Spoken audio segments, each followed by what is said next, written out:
আগামী ৮ ফেব্রুয়ারি সংস্কার কমিশনগুলো তাদের চূড়ান্ত প্রতিবেদন আনুষ্ঠানিকভাবে প্রকাশ করবে বলে জানিয়েছেন আইন উপদেষ্টা অধ্যাপক আসিফ নজরুল। এরপর রাজনৈতিক দল ও পক্ষ শক্তিগুলোর সঙ্গে আলোচনার ভিত্তিতে ফেব্রুয়ারির মাঝামাঝি ঐক্যমত্য কমিশনের বৈঠক অনুষ্ঠিত হবে বলে জানান তিনি। সন্ধ্যায় ফরেন সার্ভিস একাডেমিতে ব্রিফিংকালে এসব তথ্য জানান আইন উপদেষ্টা। তিনি বলেন, সংবিধান সংশোধন ও নির্বাচন কোন পদ্ধতিতে হবে সেটা ঠিক করবে রাজনৈতিক দলগুলো। আমাদের যে ৬টা কমিশন আছে, এই ৬টা কমিশনের কার্যক্রম তো ৮ তারিখে শেষ হয়ে যাচ্ছে। ৮ তারিখে রিপোর্ট প্রকাশ হওয়ার সাথে সাথে শেষ হয়ে যাচ্ছে, ঠিক আছে। ৮ তারিখ থেকে জাতীয় ঐক্যমত্য কমিশনের যাত্রা শুরু।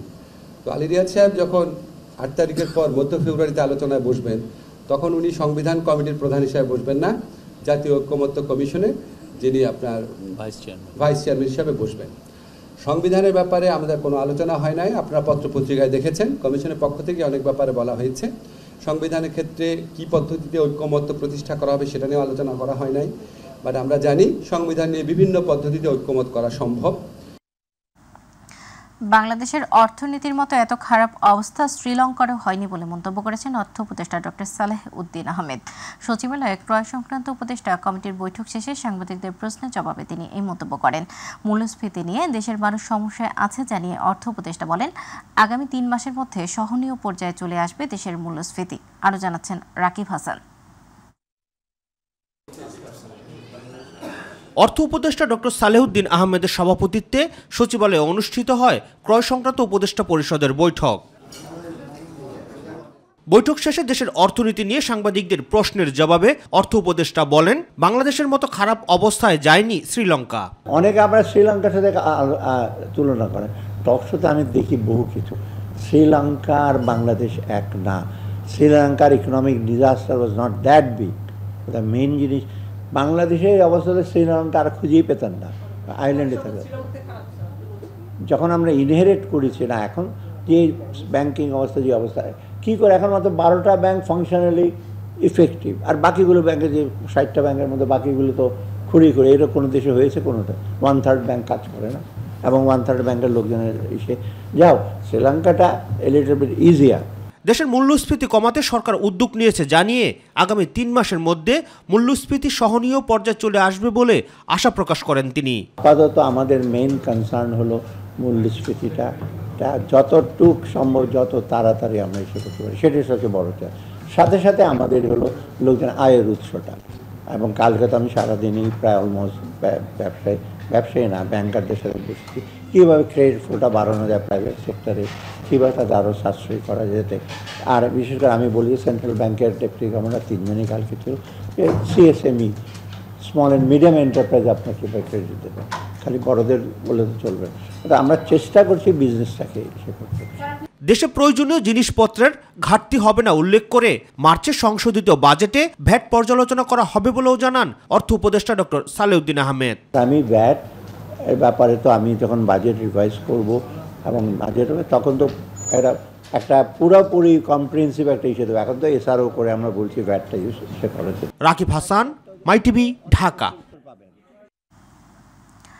দেশ থেকে পাচার হওয়া শত শত কোটি ডলার ফেরত আনতে কানাডার সহযোগিতা চেয়েছেন প্রধান উপদেষ্টা ডক্টর মোহাম্মদ ইউনূস। মঙ্গলবার রাষ্ট্রীয় অতিথি ভবন যমুনায় কানাডার হাই কমিশনার অজিত সিং এর সঙ্গে বৈঠকে তিনি এ আহ্বান জানান। বিশেষ করে টরন্টোর বেগমপাড়া এলাকায় বাংলাদেশ থেকে পাচারকৃত অর্থের বিনিময়ে কেনা সম্পদ চিহ্নিত ও পুনরুদ্ধারে সহায়তা চান তিনি। প্রধান উপদেষ্টা বলেন, শেখ হাসিনা সরকারের সঙ্গে সম্পৃক্ত ধনী ব্যক্তিরা, রাজনীতিবিদ ও তাদের ঘনিষ্ঠজনরা এসব অর্থ বিদেশে পাচার করেছেন। এ সময় কানাডার হাই কমিশনার অজিত সিং বলেন, তাদের দেশে অর্থ জব্দ ও পুনরুদ্ধারের জন্য নির্দিষ্ট প্রক্রিয়া রয়েছে। বাংলাদেশ সরকার সুনির্দিষ্ট তালিকা দিলে সেই অনুযায়ী ব্যবস্থা নেওয়া হবে।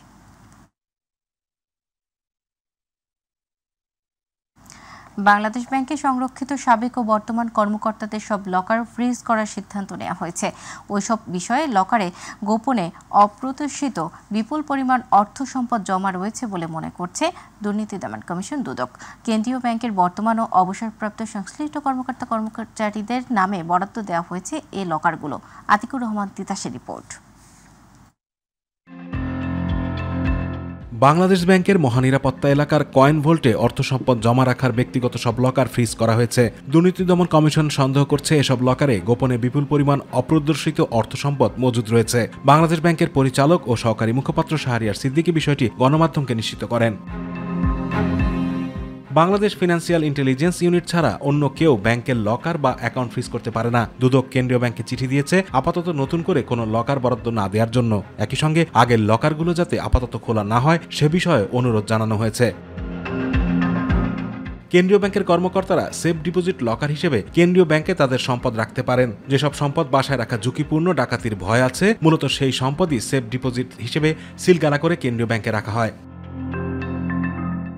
এর আগে দুদকের পরিচালক কাজী সাইমুজ্জামান স্বাক্ষরিত এক চিঠিতে লকার ফ্রিজের অনুরোধ জানানো হয়। এতে বলা হয় 30 জানুয়ারি দুদক চেয়ারম্যান ডক্টর মোহাম্মদ আব্দুল মোমেন অর্থ উপদেষ্টা ডক্টর সালেউদ্দিন আহমেদের সঙ্গে সাক্ষাৎ করেন এবং বাংলাদেশ ব্যাংকের লকারগুলোর বিষয়ে আলোচনা হয়। অর্থ উপদেষ্টা এসব লকারের সম্পদ ফ্রিজের সম্মতি দেন। দুদক সোমবার ঢাকা মহানগর দায়রা জজ ও সিনিয়র স্পেশাল জজ আদালতে লকার খোলা ও তালিকা তৈরির অনুমতির জন্য আবেদন জমা দিয়েছে। আদালতের আদেশের পর একজন ম্যাজিস্ট্রেটের মাধ্যমে দুদক লকার খোলার ব্যবস্থা নেবে। এর আগে দুদকের অনুসন্ধান দল সাবেক ডেপুটি গভর্নর শীতাংশু কুমার সুর চৌধুরীর বাসায় অভিযান চালিয়ে নগদ 16,25,000 টাকা উদ্ধার করে। পরে তার লকার খুলে দেশি বিদেশি মুদ্রা ও স্বর্ণালঙ্কার সহ 4,69,00,000 টাকার অবৈধ সম্পদ পাওয়া যায়। আতিকুর রহমান তিতাস, মাই টিভি। ফ্যাসিস্ট আওয়ামী সরকার সুবিধাবাদীদের খপ্পরে পড়ে দেশের স্বাস্থ্য খাতকে ধ্বংস করে ফেলেছে উল্লেখ করে বিএনপির স্থায়ী কমিটির সদস্য ডক্টর খন্দকার মোশাররফ হোসেন বলেছেন, অপকর্মের সাথে যারা জড়িত ছিল তাদের বিরুদ্ধে ব্যবস্থা নিতে হবে। আর চেয়ারপারসনের উপদেষ্টা ডাক্তার ফরহাদ হালিম ডোনার বলেছেন, পার্শ্ববর্তী দেশকে সুবিধা দিতে কৌশলে চিকিৎসার মান নষ্ট করা হয়েছে। গুলশানের সংবাদ সম্মেলনে তারা এসব কথা বলেন। ইউসুফ আলীর রিপোর্ট। জাতীয় স্বাস্থ্য খাতে খসড়া সংস্কার প্রস্তাবনা তুলে ধরতে গুলশানে দলের চেয়ারপারসনের কার্যালয়ে সংবাদ সম্মেলনের আয়োজন করে বিএনপি। দলের স্থায়ী কমিটির সদস্য ডক্টর খন্দকার মোশাররফ হোসেন বলেন, বিগত সরকারের সীমাহীন দুর্নীতি ও অনিয়মের কারণে স্বাস্থ্য খাতের অবস্থা নাজুক হয়ে পড়েছে। বিগত 15 বছর স্বাস্থ্য খাতে পরিকল্পিত উদাসীনতা ও দুর্নীতির ব্যাপকতার মাধ্যমে অতি সাধারণ চিকিৎসার জন্য ক্রমবর্ধমান বিদেশ গমনের প্রবণতা বৃদ্ধিতে দেশীয় সেবার প্রতি জনগণের বিমুখ করার ষড়যন্ত্রের বিষয়টি স্বাস্থ্য বিষয়ক সংস্কারের অগ্রাধিকার বিবেচনা রাখা প্রয়োজন। বিগত পতিত সরকার এভাবে সুবিধাবাদীদের খপ্পরে পড়ে তারা বিভিন্ন সেক্টরকে ধ্বংস করেছে আর সর্বশেষে তাদের নিজেকে ধ্বংস করেছে। স্বাস্থ্যসেবার মান উন্নত করতে সুদূরপ্রসারী পরিকল্পনা গ্রহণ করতে হবে বলে উল্লেখ করেন তিনি। প্রশাসনিক দুর্বৃত্তায়নের মাধ্যমে রাষ্ট্রের আর্থিক ক্ষতি সাধনের সাথে স্বাস্থ্য ব্যবস্থাকে দলীয়করণের আবরণে আচ্ছাদিত করা হয়েছে। সুষ্ঠু তদন্ত ও পর্যালোচনার মাধ্যমে দুর্নীতির নিরপেক্ষ অনুসন্ধান ও দোষীদের উপযুক্ত শাস্তি বিধান। বিএনপি চেয়ারপারসনের উপদেষ্টা ডাক্তার ফরহাদ হালিম ডোনার বলেন, ক্ষমতার লোভে প্রতিবেশী দেশকে সুবিধা দিতে দেশের চিকিৎসা ব্যবস্থাকে ধ্বংস করেছে বিগত সরকার। এই সরকারের মূল চেষ্টাই ছিল যে এই সব জায়গাগুলোকে যদি একটু নষ্ট হয়ে গেলে পার্শ্ববর্তী দেশে আমরা ইজিলি আমাদের লোক করতে, তার জন্য আজকে $10 বিলিয়ন প্রতি বছর আমাদের দেশ থেকে অর্থ চলে যাচ্ছে পার্শ্ববর্তী দেশে। ইউসুফ আলী, মাই টিভি, ঢাকা। টঙ্গীর তুরাগ তীরে চলছে মাওলানা জুবায়েরের অনুসারীদের প্রথম পর্বের দ্বিতীয় ধাপের ইজতেমার দ্বিতীয় দিন। ইবাদত বন্দেগীতে সময় কাটাচ্ছেন মুসল্লিরা। মঙ্গলবার ফজরের নামাজের পর থেকেই শুরু হয়েছে বয়ান, জিকির আশকারে মশগুল বিদেশ থেকে আসা মেহমানরাও। এতে অংশ নিয়েছেন সারা দেশের অন্তত 22 জেলার ধর্মপ্রাণ মানুষ। আগামীকাল আখেরি মোনাজাতে শেষ হবে দ্বিতীয় পর্বের আয়োজন। প্রতিনিধি গোলাম আজাদের তথ্য ছবিতে সাইদুর রহমান আবিরের রিপোর্ট। টঙ্গীর তুরাগ তীরে চলছে মাওলানা জুবায়েরের অনুসারীদের প্রথম পর্বের দ্বিতীয় ধাপের ইজতেমার দ্বিতীয় দিন। ইবাদত বন্দেগীতে সময় কাটাচ্ছেন মুসল্লিরা। মঙ্গলবার ফজরের নামাজের পর থেকেই শুরু হয় বয়ান, চলছে দিনের বয়ান ও দাওয়াতি কার্যক্রম নিয়ে আলোচনা। মনে করেন আলিমুল আমাদের সহবত যখন আসি তখন দিল নরম হয়, হ্যাঁ, দিনের কথা শুনলে তখন ভিতরে দিল তাজা হয়, হ্যাঁ, তখন আমাদের ইবাদত বন্দেগী করতে আমাদের মনটা উদ্বুদ্ধ হয়। আসার উদ্দেশ্য হচ্ছে যে সবাই একত্রিত হবে এবং এখান থেকে ঈমান আমলের একটা মেহনত শিখবে। এর উপর এক জজবানিয়া নিজের জীবনকে তৈরি করা। প্রত্যেকটি মুসলমানের এই দায়িত্ব, কর্তব্য, এই দাওয়াতি মেহনতে কাজ করা। জিকির আজকারে মশগুল বিদেশ থেকে আসা মেহমানরাও। এই পর্বে অংশ নিয়েছেন সারা দেশের অন্তত 22 জেলার ধর্মপ্রাণ মানুষ। देखो आदमी डॉक्टर बनना चाहते तो घर में डॉक्टर बन जाएगा, नहीं बनेगा। और कोई भी होता है ना, वो सीखने से बन जाता है। तो इस तरह बड़ा दिन सीखने के लिए मेहनत की जरूरत है। অন্য কোন তরিকার মধ্যে আল্লাহ তাআলা শান্তি ও কামিয়াব রাখে নাই, একমাত্র হুজুর সাল্লাল্লাহু আলাইহি সাল্লামের তরিকার মধ্যে শান্তি ও কামিয়াব রাখছেন। দুপুরে Gazipur metropolitan police commissioner doctor Mohammad Nazmul Karim Khan জানান, শনিবার ইজতেমা মাঠ মাওলানা সাদের অনুসারীদের কাছে বুঝিয়ে দেওয়া হবে। এবার মোনাজাতের সময় কাউকে রাস্তায় না বসার আহ্বান জানান তিনি। আমরা জনগণের কাছে একটি অনুরোধ রাখতে চাই, রাস্তার মধ্যে মোনাজাতের সময় আপনারা বসবেন না, আপনারা আগে ফিল আপ করে রাস্তাটা ক্লিয়ার রাখেন। 8 তারিখ আমরা সাদদের যে গ্রুপটি আছে তাদেরকে মাঠটি আমরা ঢুকতে দিব, তারা আবারও মাঠ সাজাবে, তারা মাঠে কাজ করবে। বুধবার আখেরি মোনাজাতে শেষ হবে দ্বিতীয় পর্বের আয়োজন। এরপর 14 থেকে 16 ফেব্রুয়ারি অনুষ্ঠিত হবে সাদপন্থীদের ইজতেমা। সাইদুর রহমান আবির, মাই টিভি, ঢাকা। রাজধানীর মোহাম্মদপুর এলাকা থেকে নিখোঁজ 11 বছরের শিশু আরাবি ইসলাম শুভাকে উদ্ধার করা হয়েছে। বিকেলে নওগাঁ শহরের আরজি মধ্যপাড়া থেকে তাকে উদ্ধার করে পুলিশ ও র্যাব। নওগাঁ সদর থানার ভারপ্রাপ্ত কর্মকর্তা নূরে আলম সিদ্দিকী জানান, শুভা নওগাঁ অবস্থান করছে এমন তথ্যের ভিত্তিতে নওগাঁ মধ্যপাড়া এলাকায় শুভার কথিত প্রেমিক মুমিনের বাসায় অভিযান চালানো হয়। সেখান থেকে তারা পালিয়ে পাশের বাড়িতে আশ্রয় নেয়। ওই বাড়ি থেকে শুভাসহ মুমিনকে আটক করে পুলিশ ও র্যাব 5। এরপর র্যাব 5 জয়পুরহাট ক্যাম্পে তাদের দুজনকে নেওয়া হয়। ওসি আরও জানান, টিকটকের সুবাদে বছর 2 আগে তাদের দুজনের পরিচয় হয়।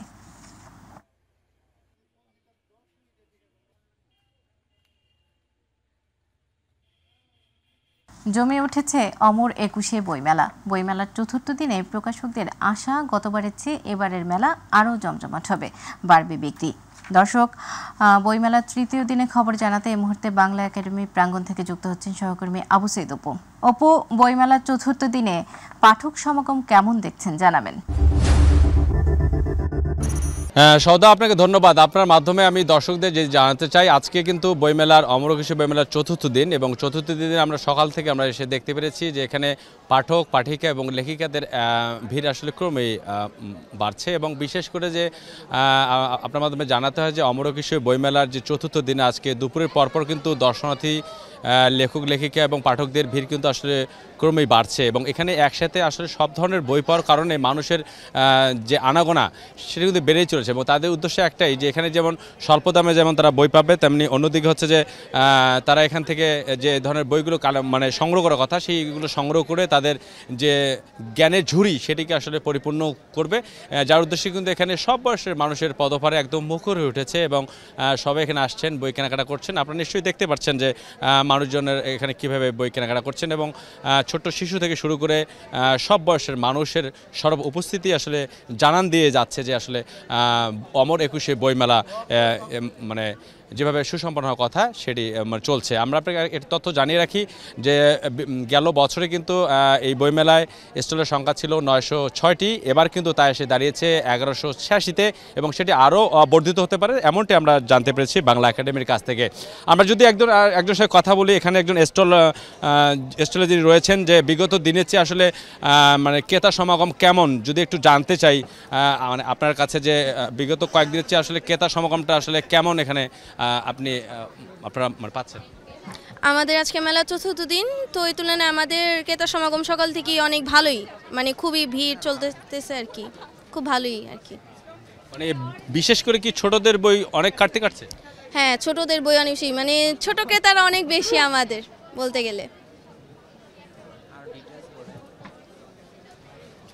সদা, এখানে একজন বইপ্রেমী আছেন, আমরা তার সাথে একটু কথা বলতে চাই। আমরা একটু আপনার কাছে জানতে চাই আপনি কেন এসেছেন। দেখেন, বই হচ্ছে মানুষের প্রকৃত বন্ধু, আর বইমেলাতে আসাতে পারাটাও কিন্তু একটা চরম অভিজ্ঞতা।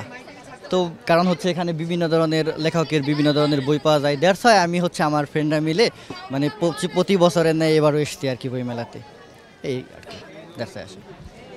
সৌদা, আপনি শুনতে পাচ্ছিলেন যে আসলে সব মানুষের একটা উদ্দেশ্য, যারা আসলে বই প্রেমী এবং যারা আসলে বই প্রেমিক যারা, তারা কিন্তু ছুটে আসছেন। যদিও এই প্রযুক্তির অপার সম্ভাবনার যুগেও মানুষজন আসলে আসছেন একটাই কারণে, কারণ বইয়ের প্রতি আসলে 11 মাস কোনো খোঁজখবর না থাকলেও কিন্তু এই একটি মাস ফেব্রুয়ারি মাস আসলেই কিন্তু মানুষের মধ্যে যে বই পড়ার যে আগ্রহ, সেটি কিন্তু আমরা এখানে এই বইমেলা আসলে কিন্তু আমরা দেখতে পারি। তো সৌদা, এই ছিল আমার কাছে অমর একুশে বইমেলা থেকে সর্বশেষ খবর। সৌদা। অপু, আপনাকে ধন্যবাদ। দর্শক, রাজধানীর সোহরাওয়ার্দী উদ্যান থেকে বইমেলার সর্বশেষ সংবাদ জানাচ্ছিলেন আমাদের সহকর্মী আবু সঈদ অপু। এবারে অন্যান্য প্রসঙ্গ। অবৈধভাবে সমুদ্রপথে ইতালি যাবার জন্য নৌকাডুবিতে নিহত 23 বাংলাদেশের মধ্যে 10 জনের পরিচয় মিলেছে। তাদের বাড়ি মাদারীপুরের রাজৌরি উপজেলায়। নিহতের পরিবারে চলছে শোকের মাতম। এই ঘটনায় জড়িত দালালদের দৃষ্টান্তমূলক শাস্তির দাবি জানিয়েছেন স্বজন ও এলাকাবাসী। পুলিশ বলছে এ ব্যাপারে নেওয়া হবে আইনগত ব্যবস্থা।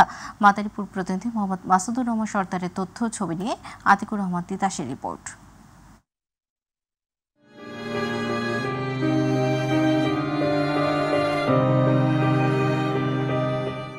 সচ্ছলতা ফেরাতে অবৈধভাবে সমুদ্রপথে ইতালি পাড়ি জমাতে গিয়ে একসাথে একই উপজেলার 10 যুবকের মৃত্যু হয়েছে। তাই এলাকা জুড়ে এখন শোকের মাতম। স্বজনরা জানায়, দালালদের খপ্পরে পড়ে গত 1 জানুয়ারি ইতালির উদ্দেশ্যে বাড়ি ছাড়ে মাদারীপুরের রাজৈর পৌরসভার পশ্চিম সরমঙ্গল গ্রামের টিটু হাওলাদার। তার সাথে মামা গোবিন্দপুরের বাসিন্দা আবুল বাশার আকুনও যোগ দেন। গত 24 জানুয়ারি লিবিয়া থেকে একটি ইঞ্জিন চালিত নৌকায় যাত্রা করেন তারা। মাঝপথে ভূমধ্যসাগরে নৌকাডুবিতে প্রাণ হারায় মামা আবুল বাশার ও তার ভাগ্নে টিটু। সোমবার সকালে তাদের মৃত্যুর খবর আসলে পরিবারে নেমে আসে শোকের ছায়া।